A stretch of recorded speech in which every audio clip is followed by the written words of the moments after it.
Let's go all the way to Liverpool and speak to Paul. Good evening, Paul. Cold turkey has got me on the run. Ian, I've got an idea for a radio show. Oh, yeah, go on. Listen, I mean, you like to lambast the Christian faith, and I like to watch people cold turkey. I think we could do a duo. Well, your show is based on a false premise and a wicked premise. No, because it would enable you to cleanse your mind, purify your mind, and you could actually challenge my religious faith, and I would try and defend my faith. Just let me stop you there. I don't lambast I've got no problem with people of faith. I've got a problem with arseholes, not with people of faith. But you describe religion as a form of, like, addiction. No, I described it as a form of drug that clouds your thinking. Well, a drug and addiction, and what's the difference? There's a huge difference. They're completely different. Ah, so you think my thinking has been clouded in some way? I think you're a racist arsehole, yes. Hey, you're being complimentary tonight, Ian. Well, you want to watch? Who do you want to go cold turkey? You, of course. Hello? I'm trying to work out where the fun bit in that is. By the way, I'm not going to take medical advice from an idiot, but... It's not funny, and it's just dramatic radio. It'd be fantastic radio, because obviously once you cold turkey, ideas that are normally suppressed would come to the surface. It would be really dynamic. No, it wouldn't. It would. If I went cold turkey from my mirtazapine and my venlafaxine, I would probably feel suicidal. I'd feel nauseous. I'd certainly have terrible, terrible headaches, and I'd be in a terrible state. So I'm not going to follow that suggestion, Paul. I thought we could overcome it, Ian. Again, it's not a very Christian attitude, is it, to want someone to suffer? No, but you see, if it's a form of cleansing, I mean, Christ suffered on the cross, didn't he? If it cleanses, if it washes away the dirt and lets the cleansiness come in. But you've misunderstood what medicine is. It's not medicine, Ian. They're just psychotropic chemicals. That's all. Paul, you emanate a very dark vibe. For a Christian, you emanate a very, very dark, sometimes racist, sometimes anti-Semitic you love that vibe. Racist word. I told you throw that word. No. Paul, as I said last time, I only call people racist who have been racist. Well, I don't think that you've proven your point, Ian. In a court of law, you wouldn't win that case. We're not in a court of law. We're on a late-night phone-in radio show. But you're slightly delusional, Ian, because, I mean, when we had our last conversation, Paul, you said... Yes. Paul. Yes. I will not accept any criticism from a man that thinks Nazis who go around shouting anti-Jewish slogans are a bit of fun. I will not accept any criticism from anybody who thinks that. So you say what you want, but it's literally having no impact on me, because I now consider you... pretty much all of your views null and void, because you think Nazis and people going around making anti-Jewish slogans are comical. Your own words. In Hollywood movies, Ian, there is no Nazis now. It's like there's no Roundheads. Yes, there are. Civil War's over. There are. Hitler died. Paul, it was called Hitlerism. Paul, no, it wasn't. It wasn't called Hitlerism. It was called Nazism, and I'm afraid Nazis are on the rise, and as there was a big protest in Charlottesville recently, as you saw.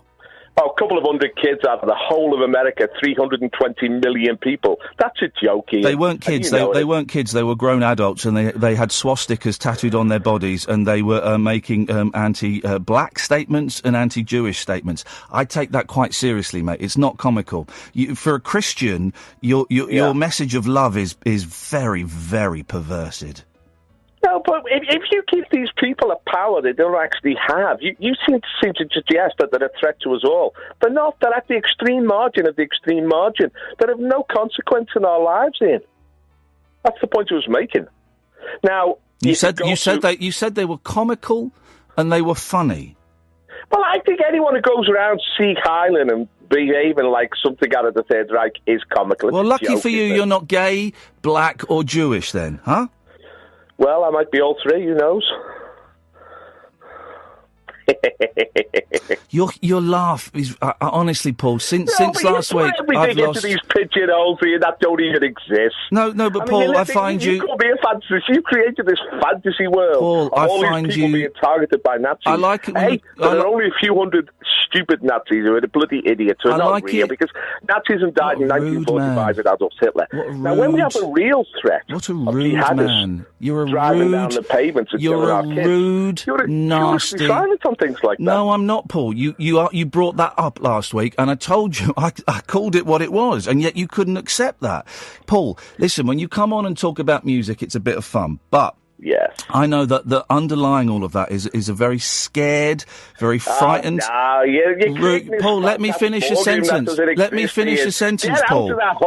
Paul, let me finish a sentence. For a Christian, you are so rude. Let me finish a sentence, man. Yeah, but you want to insult me all the time, saying you're a Christian.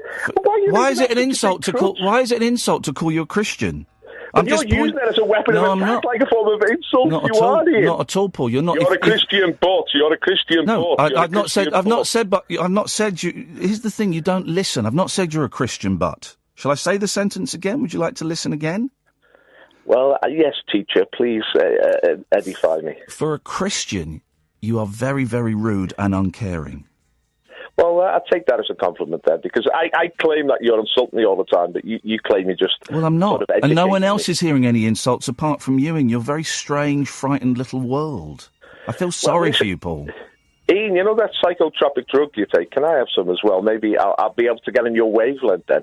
Then why don't you go and ask an asthmatic for Ventolin, and go and ask a cancer patient for chemotherapy? Why not go and do that? Go and have a bit of radiotherapy. Because that's the same thing. I can't get on your level mentally, and you seem to be in this whole little universe. Paul, it's that's entertaining, the thing. Ian. It's entertaining. I'm not condemning it. Here's the thing. You will never get on my level, and it's not the drugs I'm taking. It's the spirituality that's inside of me. Wow. I'm impressed. Are you like the modern-day Jesus, then? Are you the Messiah, the man, the bringer of spiritual truth? When someone says something interesting and wise, you throw back a joke, and I just wondered why you have that defence mechanism. Because it's all illusory. You're not saying anything sensible. I know in your own little world. You can't respond in a grown-up way, and I find that really sad. You're reflecting on your own mentality. If you could break out of that and see reality as it is, you'd realise, though, what you're saying. Well, that doesn't even mean... You say that I'm saying stuff that doesn't mean anything. You're just babbering away.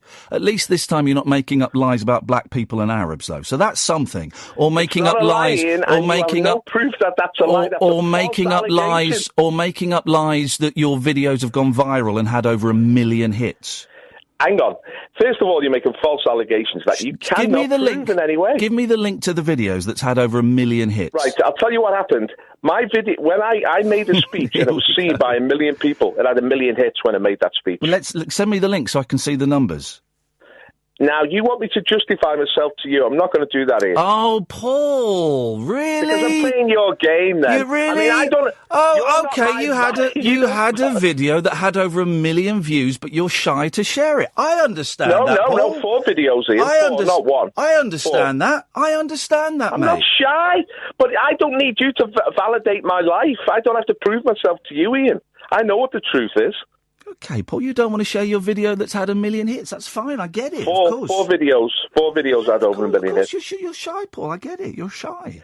I'm not shy, you know that. I'm very forward with my opinions. With your obnoxious, anti-Semitic, anti-homophobic, anti-Islamic, anti-black, anti-Arab opinions, yes.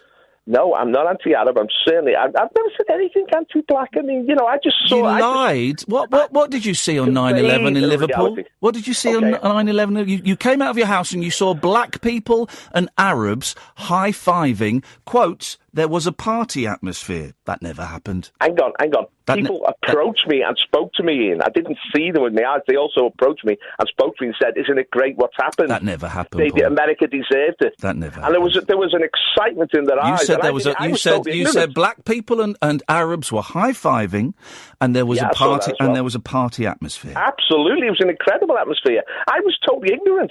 I walked out to the street not knowing what had happened. The sentence I was totally ignorant. You were, you are, and unfortunately, Paul, I think you might always be. Ian, you should write a novel because you create fiction out of nothing. You've got a vivid imagination. You can put words together, but it's all false. It's all fiction. That's all it is. It's not reality. And you can't validate anything you say. If you say so, Paul. Listen, Ian. I'll make this pact with you, right? If you I'm not going to make a pact with someone who thinks that Nazis who go around spouting anti-black. Let me finish the sentence. Well, that's why I can't make a pact with you, Paul, because you don't live in reality. You live in a fantasy land. Nazis finished in 1945. And these comedians are not worthy of consideration. I really hope one day that you get help.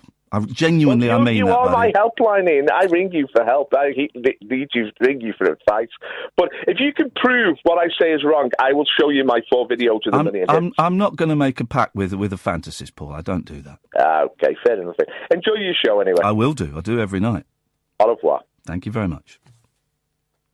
Very, very dark vibe there. And I say it again, I've said it many times, I have nothing anti-Christian. I know I lost a job because I argued with a Christian. I don't like bigots. And I don't like people who hate. I've got no problem with Christians. I've got no problem with Jews or Muslims. I've got no problem with any of them. I've got a problem with the ones that drive trucks into 7-year-old kiddies. I've got problems with them. I've got problems with the far-right Christians who murder MPs. I've got problems with them. I've got problems with, the Muslims that strap bombs to themselves and blow themselves. I've got problems with them. But generally, the good religious people, the good Christians and the good Muslims and the good Jews, I haven't got a problem with them. Of course not. If that's what they want to do, I don't buy it. I don't buy into it. But if that's what they want to do, then that's groovy, man. But I do have a problem when people claim to be of a faith and they preach hatred. I have a problem with that. And I'm afraid that that's what Paul does, and that's what another one of our callers, Ken, does. Anyway, onwards and upwards, 0344 499 1000. Carl, stay there, come to you after this. Go to Paul. Good evening, Paul. Good evening, Ian. I've been writing your obituary for you, and I'm going to expose you as a closet Christian. That's quite a mean opening line. I've been writing your obituary for you. Yeah, you talk about Jerry Lee Lewis being exposed as this druggie, and that's what his son does to people. Well, it's not exposed. Everyone knew about it, but yes, I think it's focusing on the dark side. Yes, I'm going to focus on the brightness of your soul that hides behind the dark side. Ah, souls. Yes. So this masquerade that you present to the world of being a sort of slight degenerate, I'm going to present you as this clean, living, honest Christian guy. I'm not. When do I present myself as some sort of degenerate? Quite a lot, Ian, to be honest. Give me an example. You're probably not conscious of it. Well, no, because I don't think I do. Give me an example of it. Well, you slipped into sort of psychological darkness, didn't you? Well, hang on. Having a mental illness is not being a degenerate. Give me an example of me putting forward an image. What triggers off a mental illness? It's usually degenerate behaviour, isn't it? No, it's not at all, mate. It's not at all. It could be sexual abuse as a child. It could be trauma of a parent dying. It could just be an imbalance of chemicals in your head. So no, you're wrong. Give me an example of me putting forward a degenerate image. Well, you talk about sex a lot, and you attack Ken because he's a Christian. And... No, I don't, Paul. This is the thing. You and Ken, I've had a letter from Ken that I might read later on because it's really offensive. Very nice. He was on James Whale earlier on. He was very good, actually.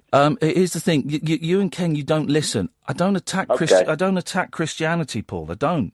And I make a point of saying that I don't have a problem with any religion, whereas I know that you do. You have a problem with homosexuality and you have a problem with Islam. Not a religion. Homosexuality is not a religion. No, I'm just listing your list of pet hates. I don't regard Islam as a religion. I regard them more as a political movement. Well, you're wrong. It's a religion. So there. Well, Muhammad was a warlord, wasn't he? He conquered territory. Paul, I regard him as a politician. Paul, it's a religion, mate, and your inability to accept that just shows your hatred for it, and your hatred for gays as well. Ian, I don't hate anybody. No, you love them. That's why you want to save the gays, isn't it? So they don't have to spend eternity in hell. I don't stick labels on people because of their sexual practices. I mean, for me, you said that I'm a degenerate for talking about sex, so you do. You're a man that Paul. Listen, you're a man that filled with hatred. Yeah, but I don't hate you, Ian. Arrogance. I don't hate anyone. I don't hate anybody. No, but your love comes out in a very nasty, mean way, and I don't want your love. I find it repulsive. Ian, it's not my love you want, it's God's love, obviously. No, I don't. Everyone God's God's love. they don't. They don't. They do. They want to be accepted by their creator. And that's the arrogance. That's the arrogance you've got, Paul. You're a very arrogant, dark man. I feel really sorry for you, man. I feel really sorry for you. I hope you get. I hope you get the help that you deserve as a human being, brother. I really mean that. Well, Ian, I really thank you for these compliments. And you see, I think I'm a bit of a naive guy, really, but you present me as someone who's quite knowing, quite dark in a way. Oh, God, no. The knowing comes from a place of stupidity, most definitely. The fact that you think someone with a mental illness is a degenerate because of that, I find that terrible. I can, in my experience in life, a lot of people who went on to drugs like most LSD, of your experience is made up, I'm afraid, Paul. You're a fantasist, and the sooner you realise that, the more chance there is of you getting things sorted out, buddy. You're creating your fiction again, Ian. You should be a novelist because you've got this vivid imagination. You just create this fiction you see, around and what you people. do is when someone puts something to you, instead of actually addressing it, you fire back. You constantly fire back. You don't engage in conversation. Well, I'll try, Ian. I mean, you've got to coach me then. If you think I need improvement... There you go, you see. You're doing it again. You can't engage in conversation. Respond to what I've been saying. Well, how can I respond to something which is absolutely asinine, I've just got to laugh at it, Ian. Well, that's not a response. That's not a conversation. You can't do conversation, Paul. Well, you see, I mean, if I could address your soul and get an honest response from you... Forget myself. Here's the thing. You're just manipulating all the time, Ian. Here's the thing. It's not manipulation. I am one of the most honest... I am one of the most honest broadcasters. You're delusional. You actually believe what you're saying, and it's just because I'm telling you, because I'm telling the truth. Engage, respond to what I've just said, Paul. You wouldn't know the truth if it slapped you in the face. Here come the insults. You can't do... Responded. You introduced Paul, it. You made calm down, man. You made this conversation. Calm down. Don't get so excited. You have yet to respond to anything I've said without an insult or without a laugh. You've not responded. You've not engaged in a conversation. You've been on the line for 5 minutes? We've not had a conversation, man. Well, let's start again here. No. Would you like to discuss? No, I don't want to start again because I've put forward my points. I'd like you to respond to them. Ian, I'm a flawed human being. I'm not a robot. I'm not perfect. No, you're not. You can't engage in conversation. We can only engage in communication, Ian, if you are willing it, if you're hard to bear, and you don't want to, Ian. Why? I'm asking you questions. I'm putting forward statements, and I'm revealing bits of myself. You've revealed nothing of yourself. Let me ask you one question and respond to it honestly. Why do you hate yourself? I don't, Ian. Sadly, I love myself. I'm sorry to disappoint you there. I love myself because I love my children, I love my wife, I love my city. You project so much onto me that is really you, and I find it fascinating. So you're just playing psychological games. You're not engaging in a real I'm engaging in a conversation, Paul, and everyone listening to this knows that I am. I am putting forward points. I'm putting forward arguments. And you're bringing in a supporting cast of listeners. Everyone listening is hearing me try and engage a conversation. And not once in the last 7 minutes... How do you know how people who are listening, how they're judging this conversation? Because they tell me. How do you know they're being very supportive of you? Because they tell me, Paul. They might think to themselves, look, Ian's just playing games with Paul. Okay. He's trying to trip him up. We'll try again. He's insulting him. He's trying to get a response. We'll try again another night, Paul. Thanks for calling. Pleasure, Ian. Very, very dark vibe from that guy. I mean, it actually makes my skin...